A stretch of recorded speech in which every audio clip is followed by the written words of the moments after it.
Все в Таджикистане в шоке от этого ужасного инцидента. Досмотрите это видео до конца, и вы узнаете, как двое учителей из Таравшанской школы задержаны после утопления 4 учеников в реке Сырдарья.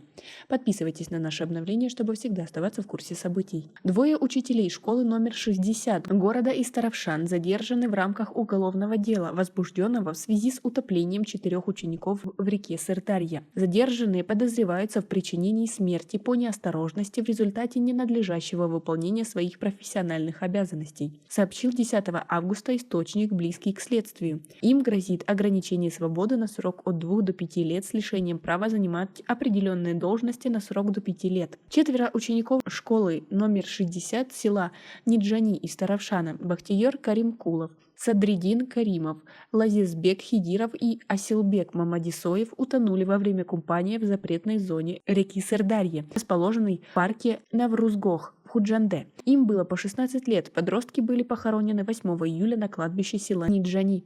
Более 20 учеников 6 и 9 классов 7 июля поехали во главе с директором школы и 2 классными руководителями в Худжанд. Местные власти считают, что во время поездки учителя оставили детей без присмотра, в результате чего и произошла трагедия. По одной из версий, во время купания один из школьников начал тонуть. Друзья бросились ему на помощь, в результате чего все 4 утонули. Как вы относитесь к такой ситуации? Свои ответы напишите нам, пожалуйста, в комментарии.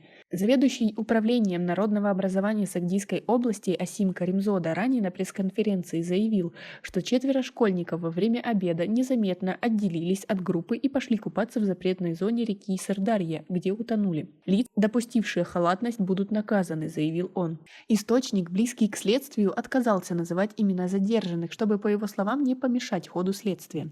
Один из учителей школы номер 60 села Ниджани из Таравшана на условиях анонимности сообщил, что следователи допросили директора школы и классных руководителей. По его словам, директор школы после инцидента был госпитализирован в больницу Худжанда. Состояние здоровья других учителей неважное. В трагедии родители обвиняют учителей. Сразу утонули 4 детей, которым было по 16 лет. Все мы до сих пор находимся в шоке. Зачем во время пандемии нужно было организовывать такую поездку? Возмущается Айбек Хидиров, отец погибшего Лазизбека Хидирова. В отделе народного образования города Истаравшан сказали, что поездка в Худжанд была внеплановой и не была согласована с Горано.